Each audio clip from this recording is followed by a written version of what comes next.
अस्सलाम वालेकुम जी। SR family, उम्मीद है आप सब लोग खैरियत से होंगे जी। अल्हम्दुलिल्लाह अल्हम्दुलिल्लाह सुम्मा अल्हम्दुलिल्लाह।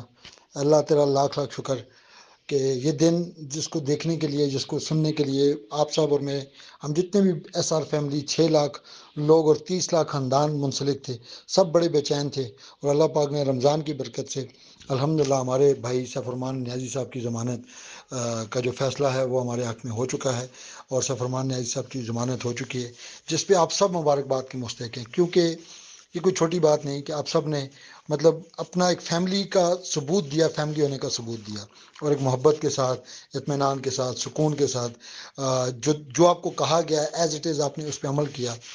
और यही वजह है कि आज अल्हम्दुलिल्लाह अल्हम्दुलिल्लाह अल्लाह पाक ने हमारे उस भाई की ज़मानत कर दी है। अभी पहले फ़ेज़ में ज़मानत हुई है, बाकी जो चीज़ें होंगी, जो भी सिलसिला होगा वो इंशाल्लाह सीओ साहब बाहर आएंगे तो अपनी अपनी वॉइस में वीडियो पैगाम में इंशाल्लाह आप सब दोस्तों के साथ शेयर करेंगे। फ़िलहाल के लिए मैं सिर्फ जस्ट आप लोगों को ये खुशखबरी सुनाना चाह रहा था और आपका शुक्रिया अदा करना चाह रहा था।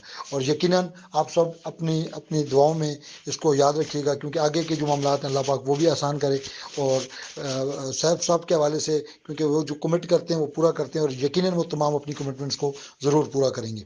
तो आप लोगों का बहुत बहुत शुक्रिया जो आप लोगों ने इतनी मोहब्बत के साथ, मतलब इत्मीनान और सुकून के साथ बैठे रहे और दुआओं का सिलसिला आपने जारी रखा। जिस बंदे ने भी अपनी हैसियत के मुताबिक जो भी एफर्ट की, हम उसका जितना भी शुक्रिया अदा करें वो कम है।